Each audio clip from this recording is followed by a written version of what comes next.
Pak Kades, soal adanya video pelungguh yang seperti menyampaikan instruksi atau arahan begitu Pak Kades. Kemudian ada narasi yang menyatakan bahwasanya itu pengusiran terhadap bule yang kemudian berada di Tanjung An begitu Pak Kades. Dalam hal ini sebenarnya apa yang terjadi di sana Pak Kades? Gini, jadi saya sudah melihat kemarin itu. Di Aloha itu kan dia kondisikan pada saat jam-jam untuk penertiban itu. Mereka sengaja dia mengundang bule-bule itu. Sengaja dia mengundang tamu-tamu itu untuk duduk tetap di sana. Dan saya memang yakin bahwa yang punya Aloha ini juga belakangnya itu bule gitu, orang barat gitu. Berwarga negara Perancis atau nggak tahu lah. Yang jelas pendananya orang barat. Jadi di sana itu dikondisikan untuk tetap berada di sana. Nah, saya selaku Kadis Pariwisata kan melihat ini nggak baik. Nggak baik artinya demi keselamatan tamu itu kan saya suruh pergi di tempat itu.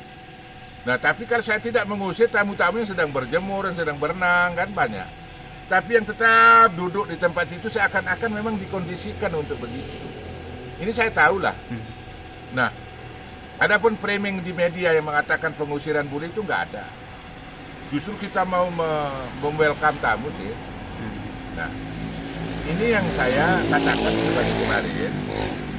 Ada juga orang barat yang memang sudah bisa bahasa Indonesia kayaknya. Itu selalu dia di sana. Apakah dia juga memodali beberapa warung di sana nggak tahu. Nah, saya sedang temukan dia video sedang menjelek-jelekkan pemerintah. Itu yang saya tidak suka. Nggak boleh orang barat begitu.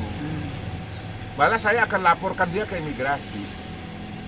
Nah, orang barat itu dia boleh berlibur, tidak boleh mencampuri internal atau masalah domestik pemerintah daerah maupun pemerintah pusat. Jadi nggak boleh dia memvideo-videokan mengatakan jelek-jelek, dia nggak tahu sebenarnya. Itu yang saya marahi kemarin. Untuk dia tetap tidak memvideokan itu. Dan kalau dia memvideokan, memberitakan tidak apa-apa. Cuma jangan menyimpulkan suatu kejadian yang mereka sendiri nggak paham. Yap.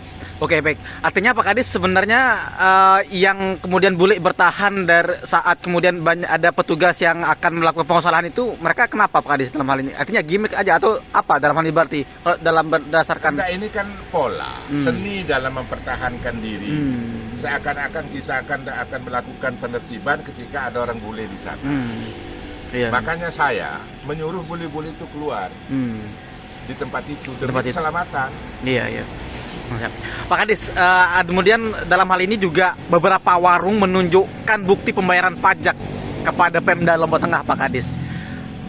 Menurut Pak Kadis apa? Ini artinya apakah ini legal atau ilegal? Ini siasat mereka. Nah, sekarang kita lihat bahwa itu siasat mereka dari awal. Buruk-buruk sangat intens mau bayar pajak dengan harapan dengan pajak itulah dia bisa mempertahankan tempat itu. Bukan begitu. Jadi nggak ada hubungannya milik sama pajak. Yang dia pajakkan itu adalah aktivitas bisnisnya.